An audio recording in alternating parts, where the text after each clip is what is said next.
did you do? And what could you have done differently? How do we support survivors? What do they need? It's never cut and dry. My name is Aisha Owens. I'm a biology major and I'm a freshman here at DePaul. My name is Thrida Morgan Young. I'm a senior here at DePaul, majoring in health science, biomedical, pre-dental.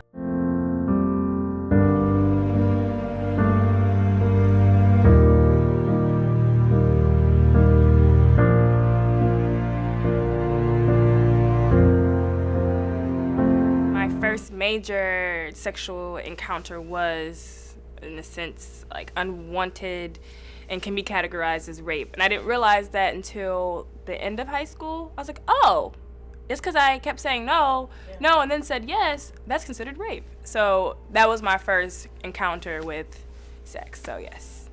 I believe sexual harassment is just a power. It's a way of showing like I can control you and I have the power over you. Like you see a group of guys approach you and you're kind of like, I don't want to be bothered, don't talk to me. And so you just feel uncomfortable. How can we actually grapple with these things? So one way of addressing what you're asking is really to make it more common to be talking about sexual harassment and abuse as a community problem. It's not just men and women, it's also women involved in harassing other women. There are also people who are homophobic or transphobic and against gender nonconforming people and transgender people. There are men who are harassing other men. You know, so I think it's not only men and women.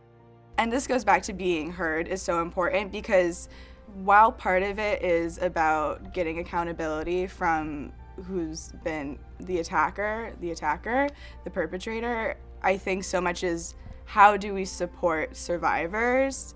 What do they need?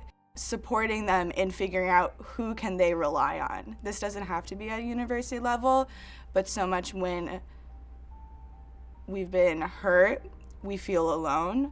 But so the university can be hiring people to step in with that background and be like, okay, who are your friends? Who are your family? How can we help? Who can help you so you're not alone? If I was put in a position of power, I've already kind of am a part of a lot of leadership roles, but I think education is important, but not for women. I feel like we like to educate the women on what they can do better. I feel like I would use my platform to educate all, including men or however you identify, whatever your pronouns may be, because regardless, I feel like if you understand the consequences to your actions beforehand, you might be discouraged. And it's not about going to jail. I'm talking about the victim themselves and how that impacts their lives long term. We're in this together, supporting survivors, but also seeing how it's not like there's this hapless victim and then there's this burly, monstrous perpetrator.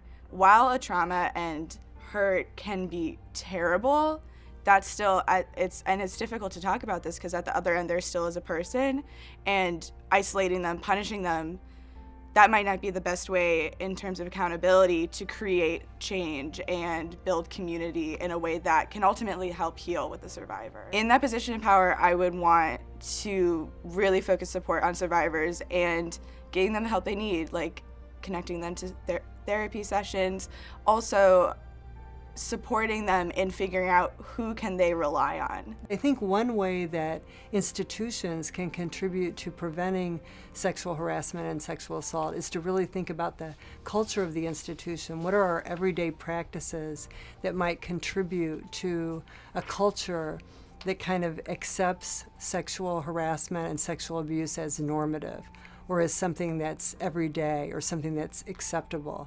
And so I think that's what needs to change. Have I heard about the Me Too movement? I would love it if it really became a movement. I think my affinities are more connected with where it originated, with Tarana Burke, who's a Black woman who is organizing in the South around creating communal and collective support for survivors of sexual assault, and organized sort of a Me Too movement about 10 years ago. And then there's been this new kind of rendition of that that was developed by Alyssa Milano. And that movement seems more like a moment than a movement. It's a time when there's been an outpouring of stories of sexual assault, particularly involving high-level celebrities or political officials or sort of media figures. And so I'm hoping that there might be ways that that could be developed more into a movement, but I don't think that's what's happening right at the moment.